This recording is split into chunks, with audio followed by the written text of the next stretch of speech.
All right, guys, welcome to the pretest pump up. This is the second class of this ever. So I am thrilled to be here to be with all of you. You guys are really what makes the Demon such an incredible place to work. We absolutely love coming and doing this job every day because of you, because of how fun you make these classes and make this site. And because of that, that's sort of where this idea came from, right? How can we give back? How can we help to encourage you and to situate you best before you go and take the actual exam? So if you're planning to take the exam this weekend, let me say good luck. You have a whole team of people who are behind you, who are rooting for you, and who are going to do everything that we possibly can to get you that best LSAT score possible. If you're not planning on taking the test yet, or if you're unsure if you should take the test this weekend, that's okay too. Let's talk about it. Let's figure out a plan for you. And yeah, essentially, that's what tonight is about. You guys are in the lead. Whatever you want, whatever subjects you want to cover, that's what we're going to do. If we haven't met yet, my name is Lily. I am a teacher and tutor here at the Demon. I've been here since August. I think Brandon and I sort of joined the Demon at the same time, and the other teachers who are here have been fabulous additions after us and are so incredible, and I'm really grateful to all of them for coming tonight. I'll give just a quick synopsis of my story and journey with the LSAT, and then I'm going to go ahead and throw it over so you guys don't have to listen to me anymore. I started studying for the LSAT in December of 2021.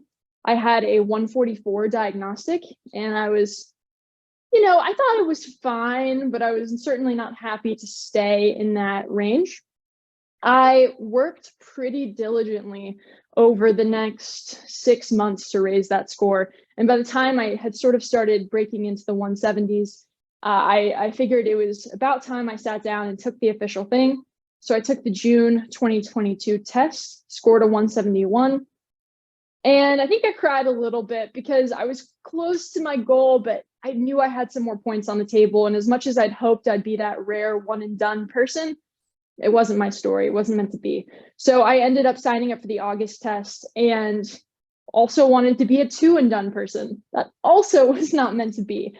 I went into August with the wrong mindset. And that is something I want to help, if you're in that mindset I was, get you out of it. And that mindset was, well, I have this goal score and it's, mid 170s. And that means I can only get 3 or 4 wrong. And so as I was taking that August exam, I was in the back of my mind counting like, oh my gosh, I just totally messed up that RC section. And now my hopes and dreams for the August exam are done.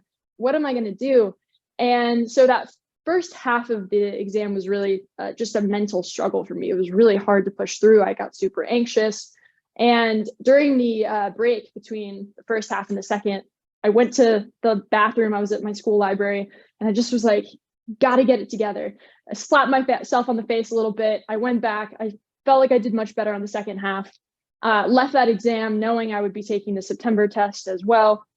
Ended up getting my score back, another 171, which was a shock because I thought I had completely bombed it. And then finally, I reevaluated. I got my ish together and was in a much better mental place for the September exam. And then I finally got my goal score, which was a 174. And an official 30-point increase. And let me say, all of that increase was just due to the Demon. I only ever used Demon Live to study. It was really life-changing for me in terms of the opportunities that I have now for law school and for scholarships. So I want to encourage you, if you're feeling stuck, if you're feeling like this test is sort of a roadblock on your path to law school, let's sort of, if we can, shift that mindset. Let's get more positive, because in reality, this test is teaching you the skills you need to know to be a successful law student, and it's really amazing in that way.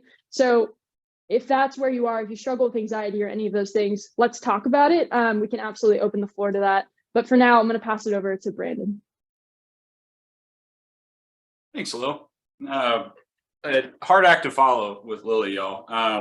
I will say, I think a lot of her journey reflects a lot of what happened with mine. I found the Demon in, September of 2021. And I didn't study consistently through my whole sort of LSAT voyage. I studied for a couple of months, really dived deep into the Kool-Aid about debt and about understanding finance. Some of you know this about me, some of you don't. I'm one of the old heads here. Me and Matt are the 30-somethings with a lot of the K through JD types, which is fine. I love to make the joke that I'm on my 10th gap year and that I've gotten to learn a lot about myself, make a lot of money, meet a lot of cool people, build a lot of cool things. So one of my big things with people is don't fear the gap year. If you're in a position right now where you're like, man, if it's not November, this cycle is bust, I beg you, don't make that mistake, y'all.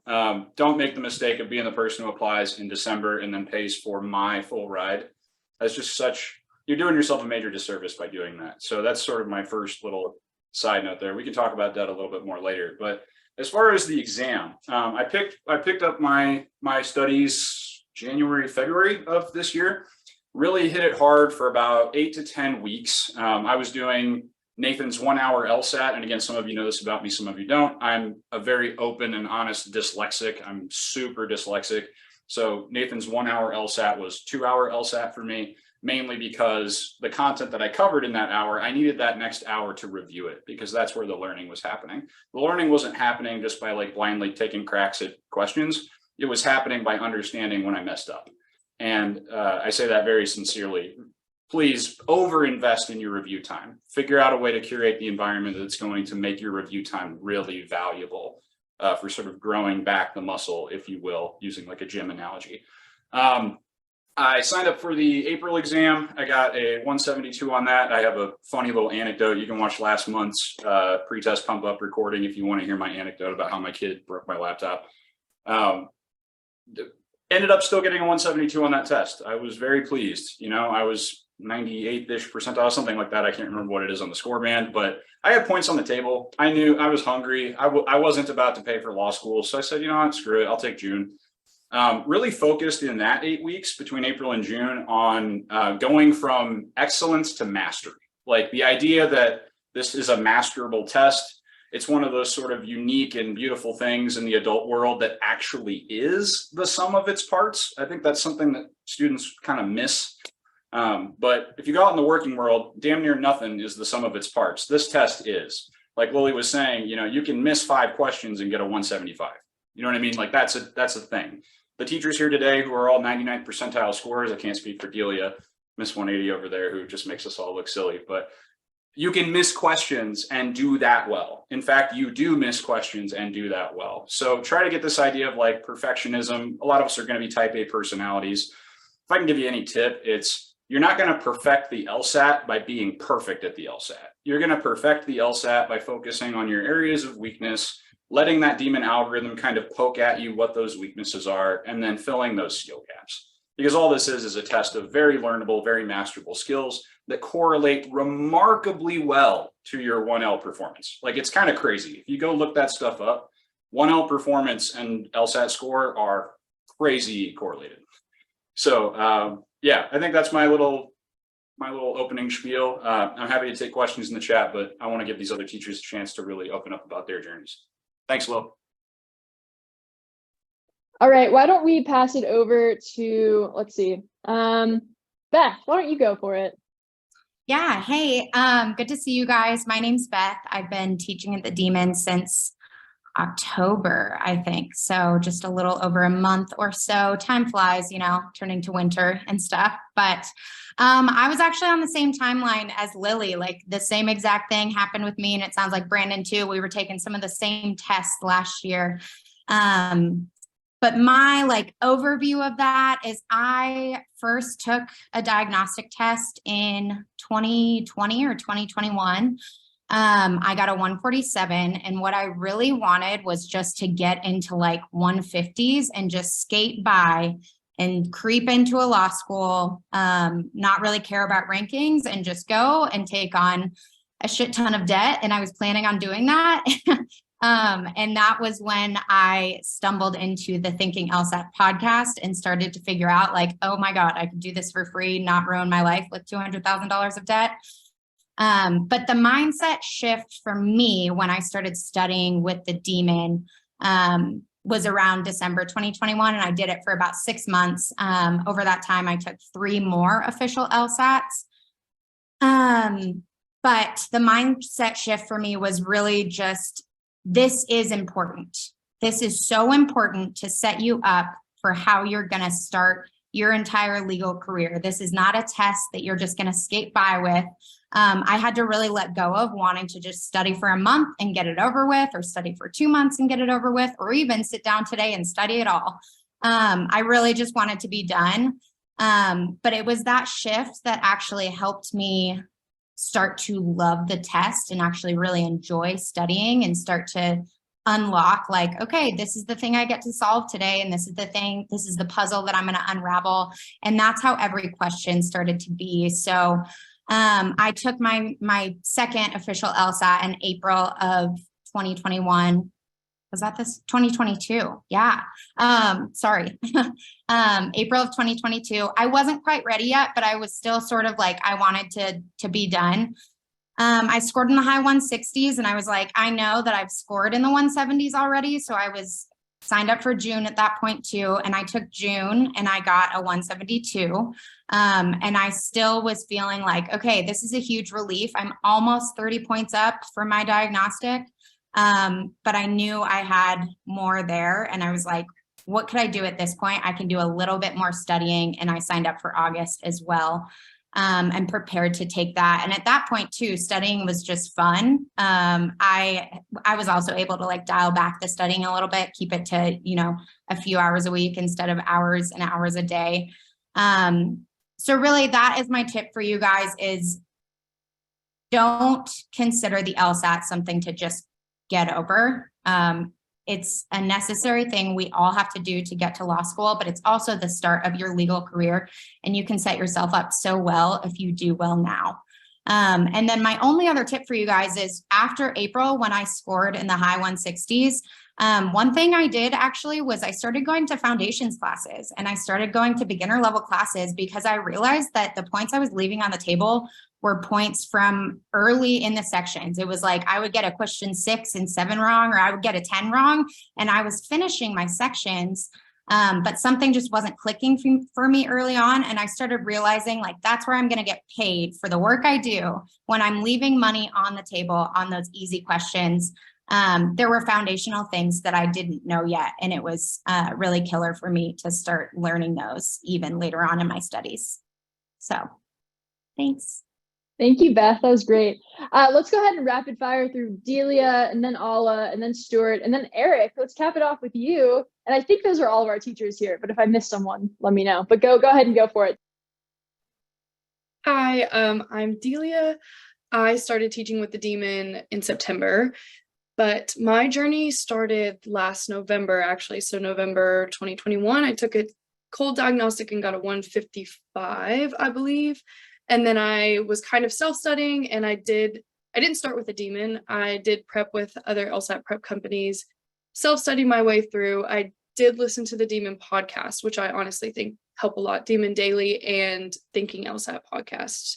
And I think those just helped me get into the right mindset to take the test, but I didn't actually start with the Demon until a month before my April test, April 2022, which was my first official test, and I just did basic.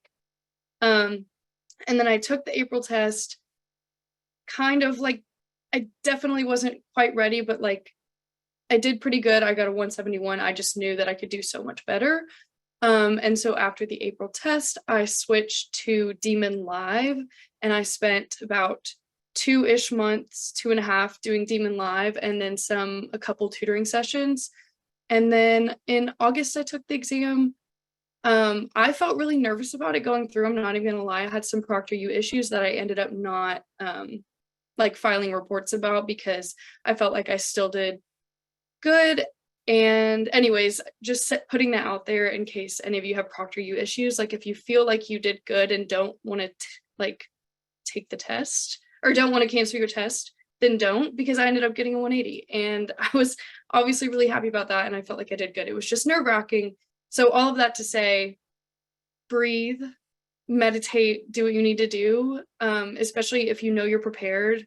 Like, don't let a small tech issue mess up your testing day, because you can push through it. If it's huge, obviously report it, but if not, just breathe, push through. Okay. Ala, you want to go for it? Yeah, thanks. Hi, everyone. My name is Ala. I've been teaching at the Demon also since October. And I probably should call myself something like I'm one of like Nathan's ancient students from like the before times of 2019. I'm also somebody that studied for the LSAT for like over 2 years. It's like really crazy. I don't recommend it. But I'm also really happy that I spent 2 years and then ended up getting my final score, which was like 30 points above my diagnostic. So I studied on and off since 2019, but for like a total of like 2 years. Um, yeah, the Demon 1.0 status. That's right, Brandon. And so yeah, so I started studying in 2019. I took my first official test in 2021, though, after like studying for a while on and off. I didn't feel quite ready. And then I scored in like the 160s, and I had to work through a lot of different like mental blocks in order to get my final score. And then I ended up getting a 176 on my fifth attempt. So sometimes it does take 5 tries, and there's nothing wrong with that, because then you're going into law school with, just an amazing score and an amazing starting point. In terms of like the two biggest things that helped me was a study buddy system. So Beth and I studied together with another student of the Demon, and that's how we got, yeah, exactly, that's how we got through like the last like really big push, I think, out of the 160s. Was we would just FaceTime each other, having done a section, and review it together, and that took us way further, I think, than anything else. But also, the foundational concepts of the Demon were irreplaceable for that. So that's my biggest tip: is find yourself a study buddy, because that kind of accountability you can't buy. And second, I think I would say for me personally, my mental health became like a huge barrier to me getting my best score. So cutting out toxic people that don't believe in you, dealing with, any kind of thing that might be messing you up on the day-to-day basis, eating better, sleeping, all of those things, I think were like the last thing that I did that ultimately got me where I needed to go. But it was a Demon study buddy system and prioritizing that kind of like self-love. That's great. I didn't know that, Ala and Beth, that you guys had studied together. I love that so much. That's awesome. Stuart, you want to go for it? Yeah, sure thing. So I think it was Delia who mentioned like starting off with another test prep company, and I have the same relatability on that one. I started studying like winter-ish of 2021. And by started studying, I mean I bought a test prep book and started to go through it, like Bible style, but wasn't happy with that because I really wanted to like get questions thrown at me and get that instant feedback. And that's when I remembered that I listened to the Thinking LSAT podcast like a couple months before, and I was like, oh, I'll check out the Demon and see what it's all about. Fell in love with it pretty quick. So that test prep book is still in my house somewhere collecting dust. So didn't look back. Went through the questions and ended up taking the test. I think my first test go was for June of 2021. Canceled it because I didn't feel ready, so signed up for August. Took August, got like a 162 or something, so I felt good, like I could still improve from there. Ended up taking October while still in school during my senior year of undergrad. So studying for that was a little difficult, but I still managed to find the time. Thankfully, it was towards the start of the semester when coursework wasn't too bad. Got a 168, and then had to have a tough conversation with my parents, who were like thinking that I should be applying that cycle. And I was like, I think I should probably wait, get a better LSAT score. Talking like the philosophy that Brandon was bringing up, right? Getting your best score and being able to go into law school debt free. So decided to take a gap year, and then took in this last June of 2022, got stuck on that 168 number. And like Ala was mentioning, that big push that comes in, right? Like it is a bit of a challenge, and there's a lot of doubt that kind of crept in for me about like, okay, well, can I really do this? Like, is this really something that I can pull off? So I'd signed up for August and, wanted it to be my last one, and was pretty excited for it. Got super sick right before August, which is awesome, and had to cancel it. Felt really terrible, but just regrouped for the September test. And then, the rest of it was just like, all right, like you've been studying, your practice tests are where you want them to be, listen to some good music right before the test, get yourself in the right mindset, don't do anything different, show up to the test, get it done. And super happy that I walked away with a 174. And now I'm here, one of the newer teachers to the core, and super excited to be here. Thank you, Stuart. Yeah, so many new teachers here, and all of us have pretty much taken it in the last 6 months. I think Eric might be our only pro, not as recent, but still very, very much in the know teacher here tonight. So Eric, why don't you take it away? Yeah, I started studying about a year and a half ago in the summer of last year, and thought I was going to apply that cycle. Then I learned more about what the game was and decided to revise that plan and apply this cycle instead. Then I took the test the first time in October of last year, was PTing really well, but scored at the low end of my range after freezing on a game 4, scored a 170, which was good, but also I knew I could do better. So then took it again in November and scored not at the high end of my range, but solidly in the middle of my range at 175, which, had thoughts about getting greedy and trying to go for more, but I don't know, 99th percentile score above the 75th at all but like a couple schools seemed perfectly fine to me. So I called it there and have continued to teach and work on the podcast with the Demon.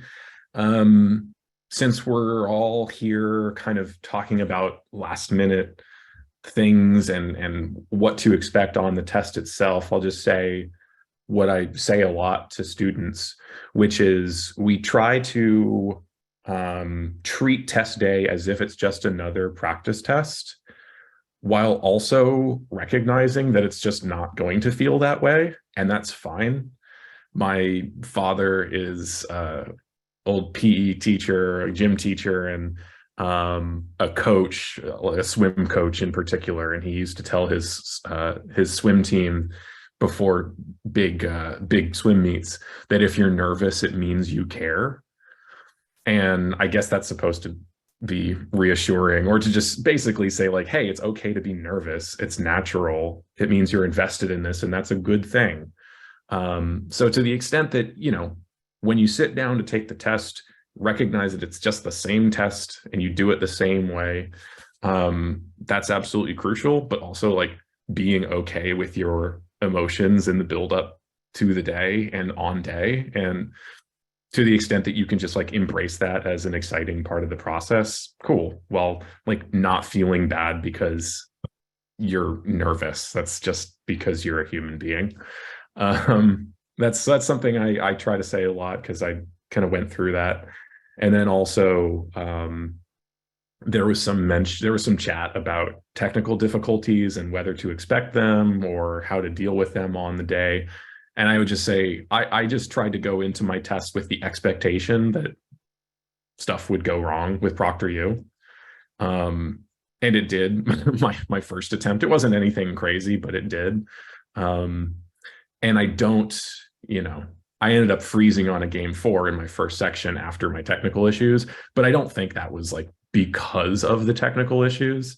So I think to the extent that you can just expect that some minor annoyances are going to pop up and that you'll just roll with them and they won't prevent you from being the intelligent person that you are and doing this test like you always have. I think that's absolutely the right thing to have in mind. Yeah, like Brandon said, expectations low, chin high, totally. So yeah. Thank you so much, Eric. I think with that, all of the intros are done. So I want to encourage y'all, start raising your hand if you want to ask us a question. You can send some in the chat. If you want to ask a particular teacher, that's great too. We really want to hear from you, and we want to both quell any nerves that we can, if possible, and also really get you guys psyched to go kill it this weekend. So feel free to start queuing up or throwing things in the chat.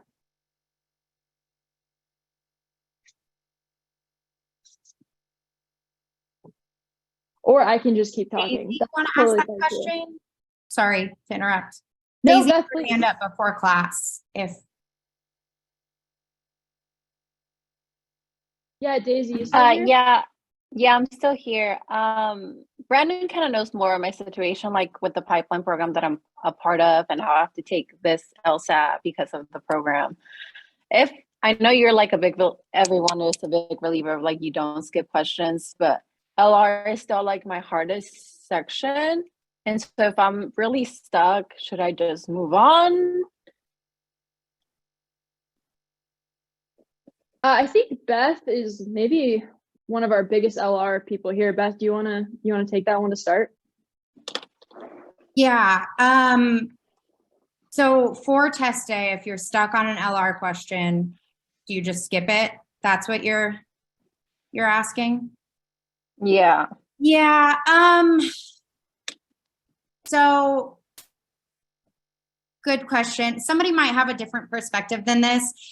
I have felt the way before. Sometimes something doesn't click. I walk away and tomorrow I read it and I go, oh, it makes sense.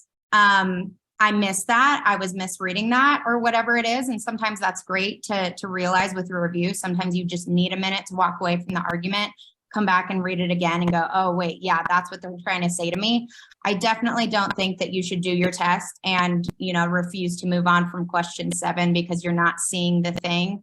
If you're sitting there and you're like, I know I'm missing something, I don't think that you should carry that with you into the whole rest of your test. If you are not seeing the thing, I think it's okay to do your best to not choose a wrong answer. Go, well, it's definitely not this one, definitely not this one. Choose one and move on and don't carry it through the test. As for practice, I would definitely say, dig into those mistakes. You're not going to have a chance to dig into those mistakes on your official test if you're taking it Friday or Saturday. But looking back at your sections, I would really recommend looking at, did I miss anything in the passage? Why did I choose a wrong answer? Why is it wrong? Why didn't I choose a right answer? And why is it right? And then I also have been recommending to people a lot, if it's, some of those problems with not getting things up to, question 15 and stuff, spend a lot of time drilling as well in your practice. And don't even think about the time. Don't be thinking about, I need to move on from this and get to the next one. Just take as much time as you need to get to the right answer when you're drilling. Same is true for practice tests, but I would mostly just recommend you can move on if it's on your official. Thanks, Beth. I saw a question come up in the chat, and I'd love to get a few teachers maybe talking about this one. And someone was saying that, the scores that we have are a little bit intimidating. And some schools, obviously, you can have a much lower LSAT score to get in. I think where I would encourage all of you is that I completely understand a 99th percentile score is a score that a lot of people don't get, right? I would say that there is nothing special, though, about any of us here. And I don't think that any of my teachers would disagree with me. There's not something about us that makes us amazing at the LSAT or able to get this really high score, except that we worked our asses off. And that's the thing about the LSAT, is that it is completely learnable. And so you need to figure out your goals and the schools that you want to go to. And what we encourage you to do is don't just figure out that score that's going to get you in, but figure out that score that's going to get you in and get you there for free. So yeah, there are a lot of schools out there where the median is a 158. If I were telling you what I think you should do is go onto the lsatdemon.com/scholarships, put in your GPA, and then start putting in LSAT scores and see where the demon starts to predict you as getting a full ride, and aim for that score or higher just to really cement that possibility. So yeah, you definitely don't need to get this crazy high score, but I also want to encourage you that if you really do want to go to a top school and you're feeling like, man, I am just not sure if I can get there, I think all of our stories here tonight were about how we felt that at times too. We did not start in the 170s, and I started way, way lower than that. And it took a lot of hours and a lot of time and tenacity. And that is the one consistent thing amongst all of our stories, is that we just didn't give up. And so whatever that goal is going to be for you, it does not have to be the same as ours or your friends or your parents, but it is something you should really think about and consider, because law school is a huge investment. And I think it's like 50% of people don't even end up practicing law. So do you want to put 300 grand into something and potentially be in debt there? I would really want to just have you think that through fully. But let's get some other teachers talking about that. I would love to hear what you guys have to say. Yeah, Delia, please go for it. Yeah, I was just gonna say that when I started studying, like I really had no idea what I could do on the LSAT. I guess I didn't know what my full potential was gonna be. I just studied as hard as I could, and I found that my goals, school-wise, LSAT score-wise, like everything just changed. Like comparing where I am right now to where I was last year, like it's just changed so much. My goal originally was to go to a good state school, and I didn't even really know about scholarships, and like I didn't know that I could be debt free. But I think just my biggest advice in that realm is be open to change, because as you keep studying and as you start seeing that score go up, then your possibilities for where you can go to law school and even how much money you can get for law school are going to change. So just be aware that like if you're just starting, at the end of your study process, you're probably going to look back at the beginning and be like, oh my gosh, like I never would have thought I would be where I am right now, and my goals have completely changed, and that's okay. Brandon, why don't you hop on? Yeah, I'm going to jump in here. I want to piggyback off something both Lily and Delia touched on here, but I'm also going to play a little bit of bad cop. We have all the nice teachers here tonight, and I'm like the least nice among them. So you guys get a little bit of Nathan from me right now. If you're intimidated by the teacher's LSAT scores, just remember that if you apply to the same schools and you get in, you're paying for their scholarships. So beware, beware, beware, beware. And the last thing you want to do is be hundreds of thousands of dollars in bad debt. Student debt is really bad debt. All it can buy you are skills that you then need to trade your time and labor to make money off of. It's called debt service. That's how you pay that debt down, is through your time and your labor. It cannot buy you an asset other than training you on skills. But keep in mind, if you're intimidated by this group of people's 170 somethings, that's okay. I'm not faulting you for that. But my challenge to you is this. This is the tough love part. Try to get that idea of the goal score or of the comparison element out of it as much as you can, right? Speaking on what Lily said, speaking on what Delia said, this is a very learnable exam, everybody. And I recognize that it does represent in your unique life right now. It represents this mountain you need to climb, this hill you got to get across in order to start your path to this bigger and better life that you have envisioned for yourself. But if you're taking the attitude of, well, it takes a 162 to get in, if that's, and I'm using that number very specifically, I'll get to that in a second. If that's your attitude, I want you to put yourself 10 years from now, when you have that JD, you've passed the bar, and you are competing with lawyers who did not settle for 162. How often do you think you're going to beat them in the courtroom? How often are they going to get the promotions that you could have gotten? Manifest and work on that mentality now, whatever age you're at, and every day from now and the rest of your days, it's going to serve you so well. Not thinking about it in this like zero-sum way that you're competing, but looking at it from the perspective that you're not going to tolerate your personal insufficiencies or deficiencies. You're going to work on those things a little bit at a time, and you're going to get better every day, because that's how you're going to reach the 170 level up here, and it's going to be reflected in that piece of paper that you get an email about in about 3 weeks. So be careful. And going back to the 162 thing, the reason I bring this up, I got into a school today that told me they gave me a full ride today. Is it a T14? No, but I can tell you right now, about 100 kids probably also got that same letter, and they did not get that scholarship. And it was a direct reflection of the LSAT score, because I can tell you right now, I'm the definition of a super splitter. My GPA looks like crap. So one, if you want to DM me, I'm happy to tell you what that school is. I'm not going to divulge it publicly here right now for negotiations purposes, but just keep that in the back of your mind. You're going to be competing with the instructors in a way. And do you really want to be paying with debt for the scholarships that they earn? Or do you want to go get one for yourself and set you up for a life of financial success once you've worked your ass off in law school? That was beautiful, Brandon. No one knows this, but Brandon is like my personal hype man behind the scenes. He's always giving me these like gems of wisdom. So very, very glad to have you here. Thank you for that. I think you have some people in the chat ready to run through a brick wall. So that's really saying something. Stuart, please give us your advice. Yeah, I wanna be like the nice teacher they're the good cop to Brandon's bad cop for a second here, which is, at the end of the day, right? Only your highest score matters. And in this case, right, like take the test as many times as you need to get what you think is going to be your highest score. And only you are really going to be the judge of like, can I go higher, or do I feel like I hit my potential? And another thing I want to say is like, I probably don't reflect this that well since I'm much younger. There's like gap year between doing undergrad.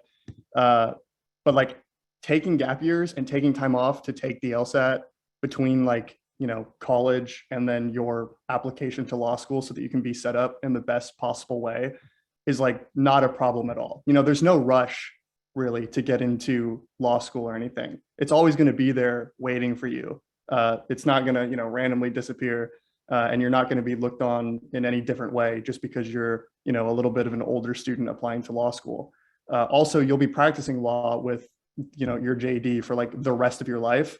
So in the grand scheme of things, if you need to take a year off, 2 years off, 3 years off, however much time you need to get that best score that you really want, like it's going to pay dividends right at the end of it. Like you're going to be going to law school debt free.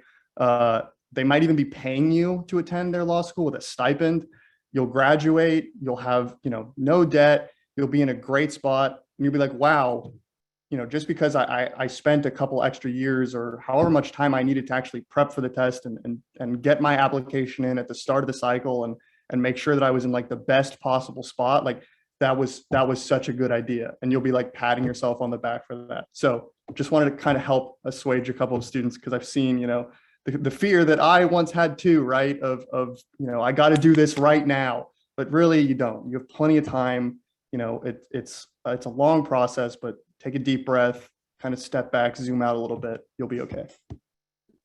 Thank you, Stuart. That's absolutely true. I will say, one thing that helped me is that I made my family start listening to the Thinking LSAT podcast. And when they actually heard Ben and Nathan talk about how important the LSAT score is and everything, they finally came to understand that this is not something that should be rushed. So if you can convince your parents to maybe give it a listen, could be helpful. Depends on if they're okay with some curse words and whatnot, but I think they get the point across well. Jonathan, what can we help you with? Hey there. First of all, thanks a lot, guys, for all your advice and taking the time to speak with all of us. It really means a lot. I know I could probably speak on behalf of everyone by saying that, not just here, but just for all the classes that you guys do with all the live subscribers. Just wanted to say thanks. My question pertains more to the procedure before the test even begins. This is might be a stupid question, but my exam is at 8:40. Do I log in like 20 minutes before that? Like, what's the procedure like when you get in there? What to expect when you get things going? I've already gone on like the ProctorU, and the interface is a little different. So do you guys have any recommendations to get one acclimated to that new look, and then also know what to expect when it comes to like timing and whatnot on like when to get on and all that? Ala, would you want to take this one? The audio cut out for just a second. Do you mind repeating the tail end of your question, Jonathan? Sorry. Yeah, no problem. It was just in terms of like when you get in, like should I log in early? Because if my test, my test date is at a certain time, should we get on like 10 minutes before to get all the procedure done to get everything in? I don't know. This is my first time taking it, so I just was wondering if you could, give me some information on what to be expecting. Yeah, absolutely. Yeah, I totally heard you this time. Okay, so I've taken it a lot of times. So I went through the process the same way, which is I think it's helpful to set up the night before, like make sure everything's there, put your bottle of water, your ID, your writing utensil, your sheets of paper, look through the LSAT guidelines, and make sure you're you have all the things that you need, so that you're not trying to scramble for things the next day. I'm also a subscriber of Dress Well, Test Well. I dressed up for every single one of my LSATs. I think it puts you in the right mindset. You're going to work. You're doing something that matters.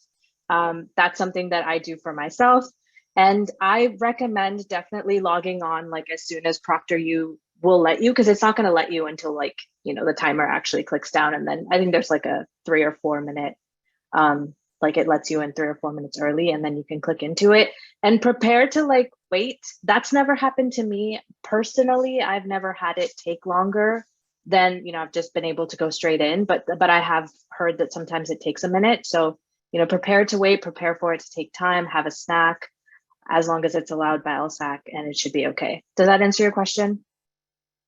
Yeah, thanks a lot. Yeah. Yeah, I think I was able to start my official test like 2 or 3 minutes before the actual time, but then I didn't actually start taking the test, I think, until probably 15 minutes or so after my start time, because I had to connect to the proctor and you read this like funny thing out loud that promises them that you're not going to take the test and go sell it or something crazy. So I would expect to begin actually looking at questions if you connect to a proctor quickly about 15 minutes after, but I have, like Ala said, heard stories about it taking a while to connect. So just mentally prep for that. Also heard stories about it taking a long time to connect after the break. I think I've heard that potentially more than the initial connection. So, they won't let you start early. For example, if you are 5 minutes into your break and you're like, okay, I'm ready to start, you have to wait the whole 10 minutes to get going. But then sometimes the proctor doesn't come back on to start it. So also mentally prepare for that possibility as well. Alexander, what can we help you with? Hi. I hope this question is okay for the conversation or type of topic you guys are having today. It's my first kind of conversation or thing on this platform. But I've been on the scholarship estimator, and I just took a look around, and I guess my question would be, for someone that has quite a bit of a lower GPA, about around a 3.0, and let's say you estimate it for like a 175, and it's still only representing more than half, and you're going to try to, in the true LSAT demon effort, try to get that full scholarship. What would you say would be the best idea to mentally prepare? Would it just be like, okay, I'm going to just study to try to get like that perfect score and work that way, or just kind of accept that, the highest you can get or the highest percentile would be more okay as a reasonable idea to pursue? Brandon, do you want to take this one? Yeah, sure. And I'll probably invite Eric to ping pong me here a little bit, just because he's done so much work on the daily with some of the data that would back up some of what I have to say here. And this is data, Alex, and whether you prefer Alex or Alexander, I'm not sure. You can correct me if I've misused your name there, but the data strongly say, if you apply as early as possible, which in this case, in some cases for schools is August now, if you apply as early as possible in the cycle with your best LSAT score, you have produced not only your best chances of admission, but you will receive the most scholarship you could have received in the cycle. And why that is schools start with sort of a debit account in a way of dollars that they are giving out in merit aid year over year. And once those dollars are gone, cough, cough, by November, by January, and you're still applying in February, you have no shot. It doesn't matter if you're above their 75ths at that point. I can't say that definitively, but the data strongly suggests year over year that is how you are going to set yourself up to go for free. So that's why we harp so strongly on it. The demon, we don't want to just see you get in. We want to see you go for free, because we know what that debt will do to you in the long term and what it's fueling in the sort of unethical and unhealthy profession of law, especially big law. So if you are really drinking that Kool-Aid and you're starting at the point of the scholarship estimator, which bravo to you, you're doing the right steps this early in your process. The number one way to get there, especially if you're kind of in the same boat as me, super splitter, whatever the LSAT community would call you, whatever Reddit would call you, your best way to get those offers is to apply on the very first day that school opens its app with the best LSAT you could have gotten. So, over the next 12 months, get yourself into that 90 to 99th percentile, and your opportunities just explode compared to what they would have been if you limp through it, take November, apply in January, and then you'll be in a position, even if you did well, to be paying for other people's scholarships, even if you got in. So yeah, that's kind of my take on it. Eric, maybe you have other thoughts there. Again, Eric knows a lot more of this, a little more cleanly than I do, because he's talked the data on so many podcasts, but I'm eager to hear what he has to say. Yeah, just specific to the scholarship estimator, I would say, well, first off, if you qualify, which I'm going to be judgmental and say that it seems like you do, hit that URM button if you are an underrepresented minority. That does give a boost. And you can look at the kind of the methodology on the scholarship estimator on what the assumptions are and how much of a boost it gives, but it's significant.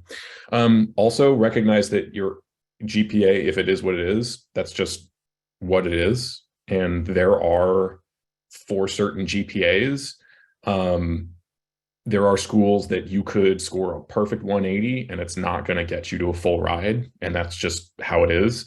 That's the case for me with a 3.82. I mean, there are schools that with a 3.82, I'm still below their medians. I could score a 180 and they wouldn't give me a full ride. Now, recently, we've done some looking at acceptance numbers and how well this translates over to scholarship numbers. I'm not sure, but it is clear that to the extent that schools are making decisions based on just trying to raise their medians, there are schools that will just straight up admit you if you're over on at least one of them. So it's fine to be a splitter if acceptance is your goal. Again, I don't know how that relates to scholarships so much, but as long as schools are incentivized to let you in to at least bring up one of their medians, then they're likely someone's gonna offer you some money for that high LSAT score. Now, in terms of like coming to grips with where you might not ever get a full ride, just play with what your LSAT number might do to your scholarship chances and take a look at the sort. I guarantee you there are schools that will still offer you full ride scholarships, and it might just mean being okay with going to a regional school. And that's totally fine. If you know where you want to practice law, go find some law firms in that city, look up where their associates are from, and I guarantee you they are from those mid to low ranked regional schools.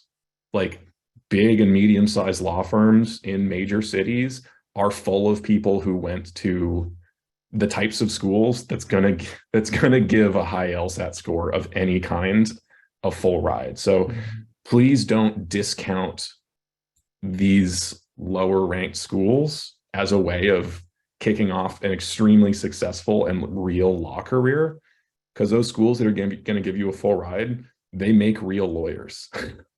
And I think it's informative to like find some law firms in the cities where you want to go and just look at where their lawyers are from. And are those the sorts of schools that you can get into with money? Probably, if you just commit to getting your LSAT right. Okay, thank you. Sure.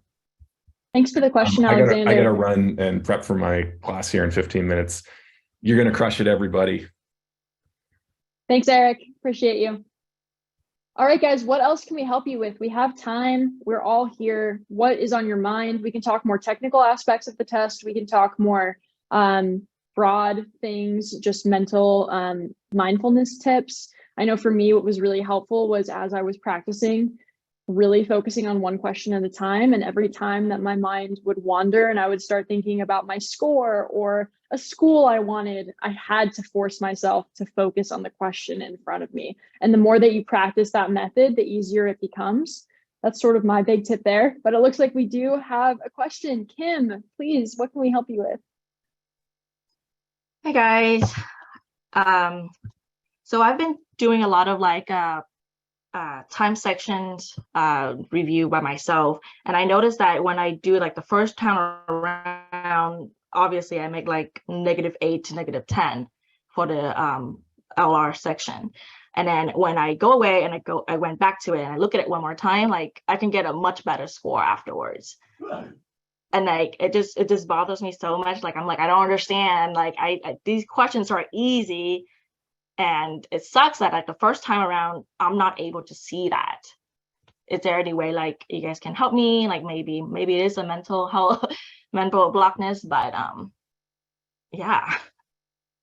That's a great question. Thank you. Any teachers want to jump on this one, or I can? If not, I can do it. Oh, it looks like Ala does. Great. You want to go for it? Yeah, I'll say something.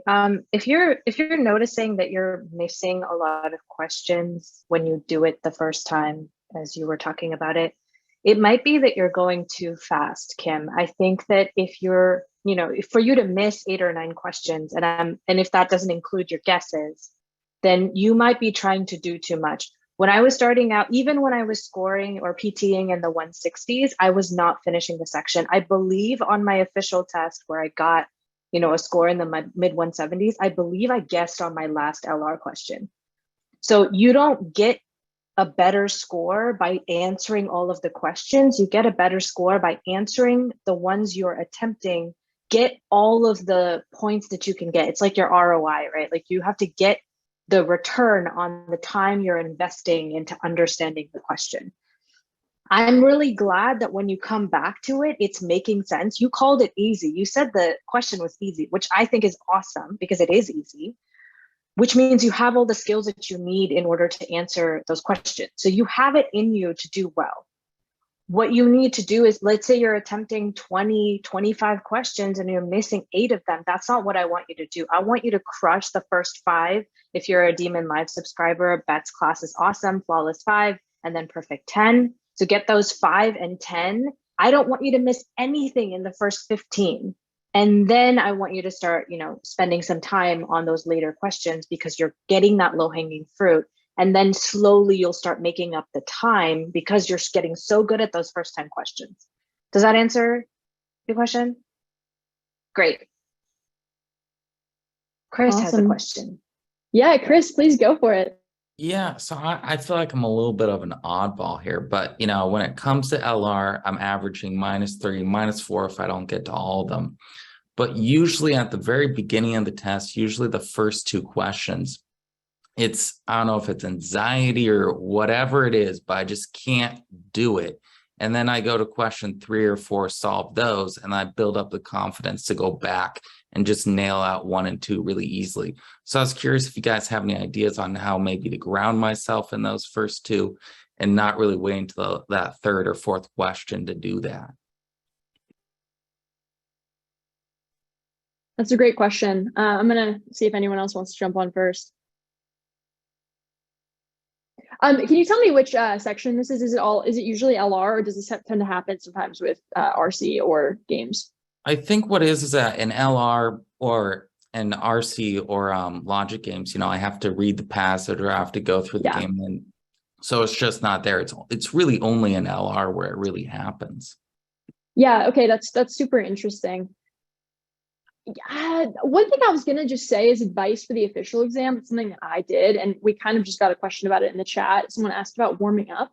And on the morning of my official exam, what I did was I read through an RC passage with using the same way I would read it on the official exam. I looked at some of the questions.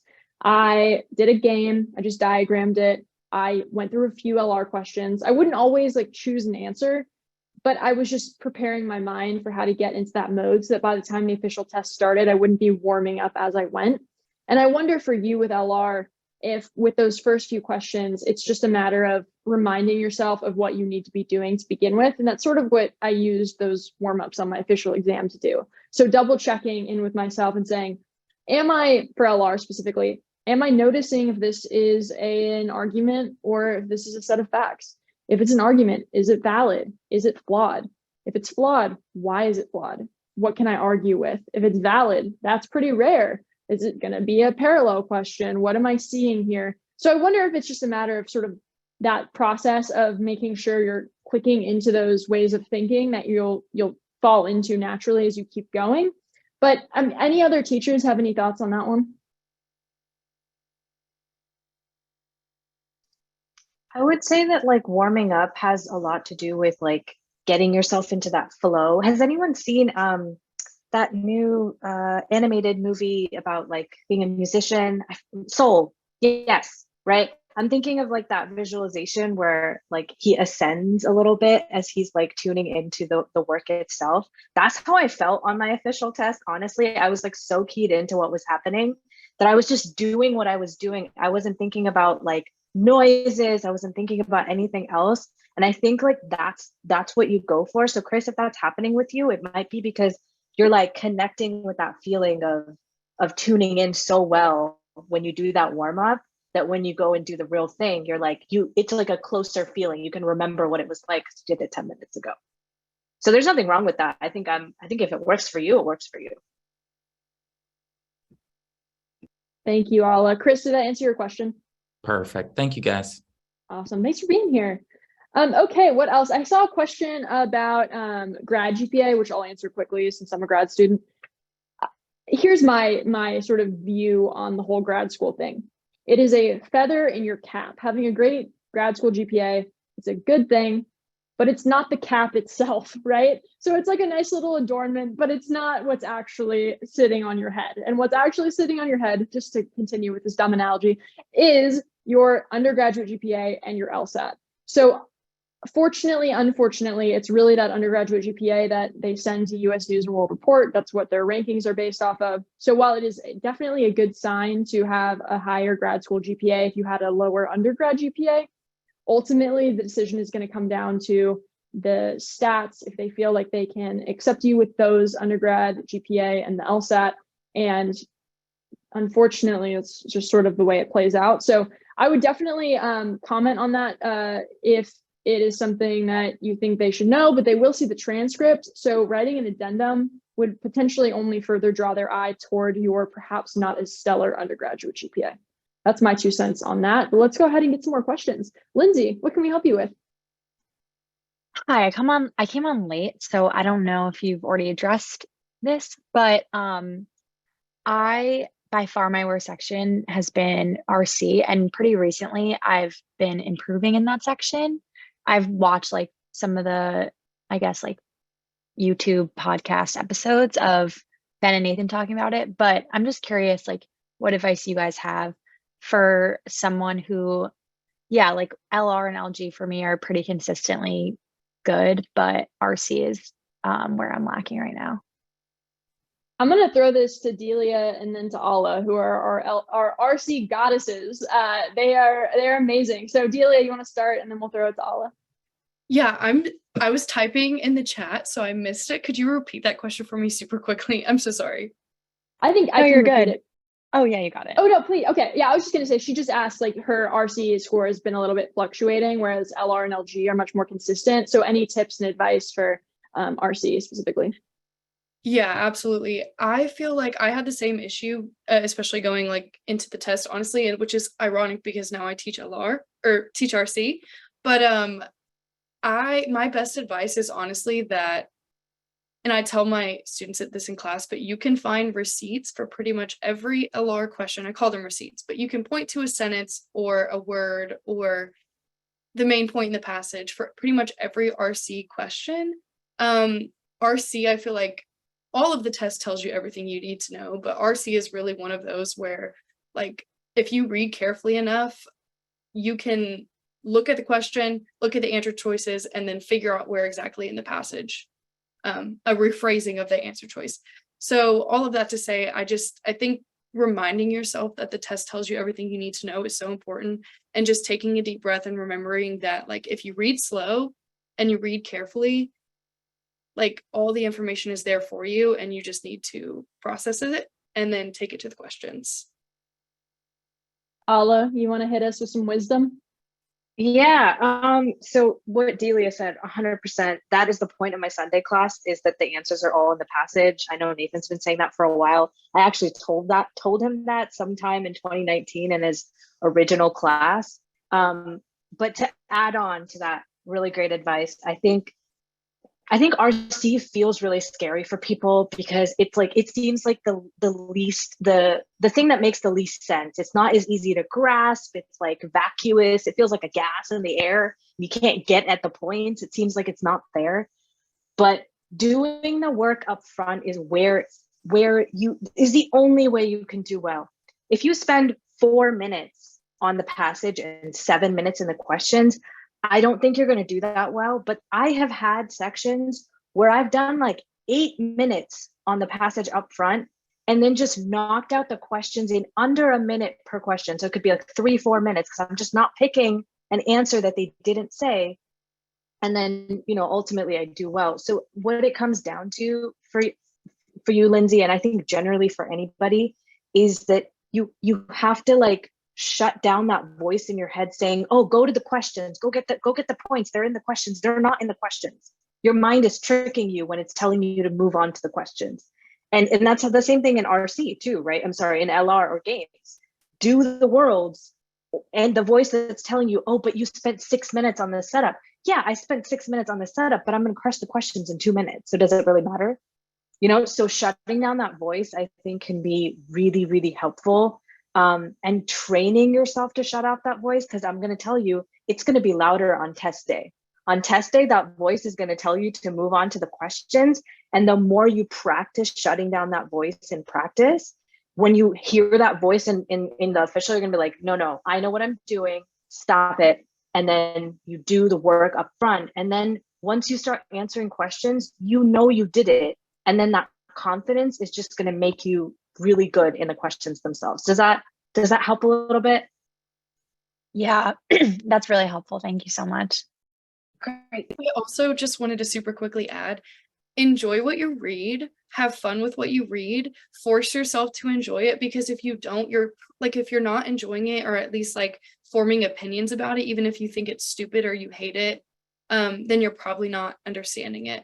So that's kind of what my class bedtime stories is about. Like, just have fun with it, act like it's something that you're reading for pleasure, and you'll do so much better. I'm so glad I let you guys answer that, because that was fire from both of them. They're great. I saw someone ask if logic games and reading comp are sort of similar in that way. And yes, it's very similar, right? We teach the worlds approach, where you put in all of this time up front on worlds, and then you just fly through the questions and you get them all right. Very similar in RC. You spend all that time on the passage so that you can fly through the answer choices and get them all right. So whoever commented that, absolutely brilliant connection. I do want to say we are at time. I'm going to hang out. I'm going to answer all of your questions, but if the other teachers here need to head off, that's totally fine. But I'm going to go ahead and throw it over to Patricia for your question. Just real quick, if you all can just kind of talk about how do we finish strong, right? So we're at that last section. How do we finish strong without rushing? Because if we rush, we're gonna, miss a couple of key points. So how do we finish strong? That's my question. That's a great question. I think this might be a good one for us to sort of roundtable on, and then whoever needs to head out can. So I'll take it first, and then I'll throw the mic over. I would say that what helped me was really taking those practice tests in simulated test conditions. And so I learned how to build up that mental fortitude, so that by the time I was getting through my fourth section, I was perhaps not as fresh as my first, but certainly not exhausted or weary either. And I will say, something I learned from Nathan is that the easier the test becomes, the less tiring. So, I'm so sorry, my dog is barking. The less tiring it is, right? So if you're struggling through every single section, of course, it's going to feel like a slog. But by the time you're ready to take the official test, you shouldn't be that exhausted from doing it, because you understood a lot of it, hopefully almost all of it. So that's my advice there, is the more practice you put in, the easier it becomes. And it's really not hard to finish, because finishing just feels like you're doing the thing you always do. So that's what I would say. I'll throw it over to Brandon, and then we'll go around the. Thanks, Flo. I think for me, I've been focused a lot lately on self-talk and just kind of the ways that we engage with ourselves. I think type A personalities, the lawyer types, we tend to be pretty smart people. I'm looking around the room, I see a lot of people I recognize. You guys are smart. Like, you guys are smart people. I wouldn't look at any of these faces and think any of you guys had any kind of intellectual deficiencies. You guys are sharp. And it's really easy when we're sharp to like criticize ourselves, because we're consciously aware of what we're capable of. We know that there's more in the tank. And I think it can be really easy to forget that we all have a nice little badass living inside of us, just ready to go smash this thing. Like, we really do. And I think it can be really easy when you're on a question 23 on LR and you're like, oh my God, it's a parallel flaw question. I suck at those. Like, you get so caught up in the mechanics of it that when you hit the thing that you're unprepared for or less prepared for, you forget that you just got 22 questions in a row 100% correct. So why are you worried about this one? Like, when you feel the monkey on your back and you're like, oh no, it's the one I don't like, take a second, close your eyes, take a 3-second in-out breath, and just go, I just got 22 things in a row, 100% correct. Why am I worried about this? Like, I think it, and again, like Eric mentioned earlier, it's very reasonable to be nervous and to know that there is invested opportunity on the other side of this exam. But derailing your successes for these, like for this minutia, is just not doing you any favors. You got to lean into your wins, right? I always like to make the joke about baseball. Like, batting 300 in baseball is a kick-ass batting average. Like, if you are batting 300 in the majors, 3 out of every 10 times that you face the best people at throwing a ball, you get on, like, you put the ball in play. That's a big deal. On the LSAT, you don't have to be perfect to get to a perfected score. I use this anecdote a lot. I took 2 PTs 2 weeks before my last official. I got 177s on both of them, and I didn't finish RC on either one. Like, you can perfect these skills in a way that doesn't require you to be a perfectionist. So just don't lose sight of the small wins, y'all. And in the moments where you're feeling the monkey on your back, like, you got to have a short memory, and you got to be telling yourself, like, I'm tapping into my inner badass on this question, whether that inner badass wants me to or not. Like, we're going to go get this one because it's not any more objectively difficult than the 22 that I just perfected. So take those wins and, like, compound them into greater success later when you start to hit the speed bumps. That was great, Brandon. Alla also just dropped a fire phrase in the chat, which is that perfect is the enemy of good. And that is so freaking true. Alla, do you wanna go now? Sure. I think I'm a huge perfectionist. Like, if I like write something wrong, I'll like crumple up that piece of paper and use a new one. And it's just, and that kind of inclination makes you good at things. It honestly makes me good at the LSAT, right? Because I'm so focused and I'm so driven to like get things right. But it does come with another side of demons, if you will. And it can make you beat yourself up, and you tend to be good at things, so you also are good at beating yourself up. So I think the antidote to that is to balance the amount of pressure you're putting on yourself, because pressure isn't always a bad thing. I wouldn't be here with this score if I didn't put pressure on myself.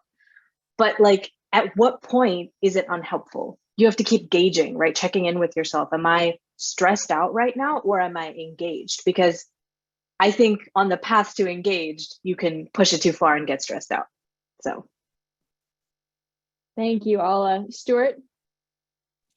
Yeah, I mean, I can give a personal example, because on my last test, I had gotten to the last section. I felt really good about everything. And the last section of the test that I got to was logic games. And I knew it was going to be games because, process of elimination, right? You go through the test, like, I've seen, 2 sections of, I think I saw 2 sections of LR and a section of RC beforehand. And I was like, oh boy, games. And I knew that games had been like, I'd been, made a lot of improvement, but I knew that games had affected me on a test before where I'd frozen up on the last game. And as soon as I had that thought right, I shut my eyes. Thank God I had it like right before the section started, when you have that little minute of rest before you click the button that says like start section. And I sat there and I was just like, all right, I'm just going to close my eyes, take some deep breaths. I'm going to remind myself that I've been studying for this. I know how to make worlds. Like, I know what I'm doing, it's going to be fine. And that's, my big advice, right? The LSAT tells you get a 10-minute break, but you really get like 14 minutes ish, because you have these like 1-minute sections before each official section starts. And I would encourage you to sit there and, get your mind right, make sure that you're going through your breathing, like doing whatever you need to do to get yourself in the headspace to like set up for the next section. And also, if you finish a section early and you're like, wow, I absolutely crushed it, I know I got all those right, like, there's no point then to use that extra time and go through the questions and review. If you have like 5 minutes left on a section and you're like, all right, feeling really good, again, use it as a rest. Be strategic with the time that you're given if you're finishing early, and you'll be totally okay. Like, that's the best tip I can give. Use those 1-minute rest periods efficiently. Don't just click that button just because I think it's like blue or whatever. It lights up, sure, but it's a distraction. Shut your eyes, clear your head, and approach the section with some confidence. That's great, Stuart. I really want to echo that idea about taking a deep breath. I think Ben has talked about this a lot, where when you take a deep breath in, it actually pulls blood from the fear center of your brain, which is the amygdala, up to your prefrontal cortex, which is the logic part of your brain. And this is a test about logic, right? So you want more blood in that part than in the, oh, I'm scared and panicky part. So if you get to a game and you see the rules and you're starting to freak out, I really encourage you to take a second and take a deep breath, because that 3 or 4 seconds that you waste, quote unquote, taking that deep breath could actually get you points on that game or that passage or that LR question. So don't be afraid to stop in the middle of a section and really center yourself. I think that will only do you good, never bad. Let's cap this off here with Delia. Yeah, I just want to echo what you said, Lily, really quickly. I think what saved me, honestly, saved me so many times when I was taking the exam, the real test, was when I like felt myself starting to get super overwhelmed and in my head, and like I just knew I wasn't going to be able to focus on reading what was in front of me. I stopped and I took 5 seconds and I breathed and I did like a 5-second meditation, and then I continued.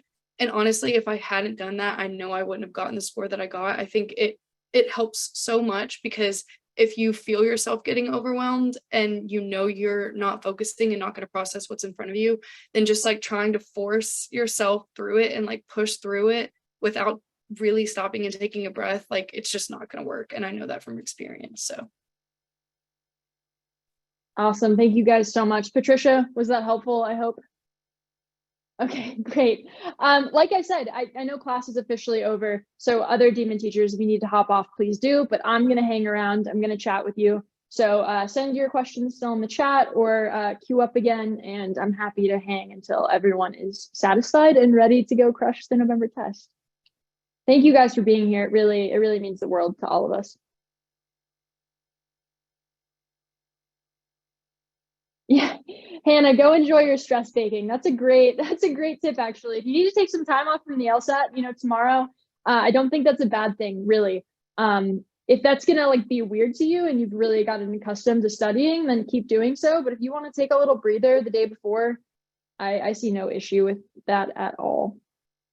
Thanks for coming, everyone. Yeah, that's true. Chris, you're right. You cannot lose that streak. You got to stay on the leaderboard. So at least drill one question.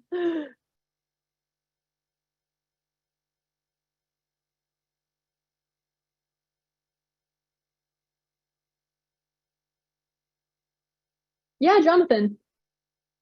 Hey, I know I keep asking these really like tests, like this has nothing to do with the test, but no, we appreciate it. Seriously, we need questions. I feel like that's the thing. Like I've prepared, and like now it's up to fate, really. Like I'm just going to perform and see what, like whatever. And I'm less concerned about that, but more of like the really specific weird things with the proctors and stuff. In terms of earplugs, are they really strict about what types you have? Okay, because I have these guys and they look just like AirPods. Oh yeah, they do. And should I get new ones? Because Don't do these. Go to your local hardware store, and that big like Cheez-It ball box of like foamy earplugs that cost like $2. The orange ones. The orange and green. Get those ones and use those ones. Okay. Yep. Cool. All right. That's 100%.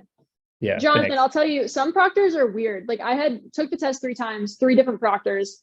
And like, for example, I would always ask, and I wish I would have said this when more people were here, but I would always ask, can you please stop the clock if you need to talk to me?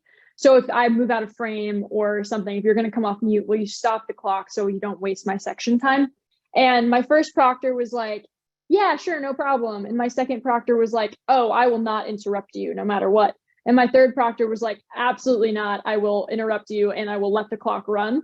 So you never know what you're going to get. And it's always better to be safe than sorry. So even with my water bottle, like Dasani water bottle, I would peel off the label of the Dasani water bottle so it was perfectly clear. Like I did everything I could to not get the test flagged, because the worst feeling is, and this has happened to a lot of people, 24 hours before scores are supposed to be released, you get an email that says test score on hold, and they don't tell you when they're going to release it. And you're just literally sitting every day, sometimes for weeks, waiting to know what your score is. So I was very much trying to avoid that. Yeah, thanks. Because I'm trying to have my score be predicated on things that are completely within my control. Yeah, Like if I exactly. lock it in, like I'm going to be fine. I just don't want to be in a situation where it's like, oh, your Dasani water bottle has a label on it, and we're gonna flag it. So thanks. That's reassuring. Yeah, of course. Any other students who are here? Any questions that you guys have? I think I might go ahead and stop the official recording now. Here we go.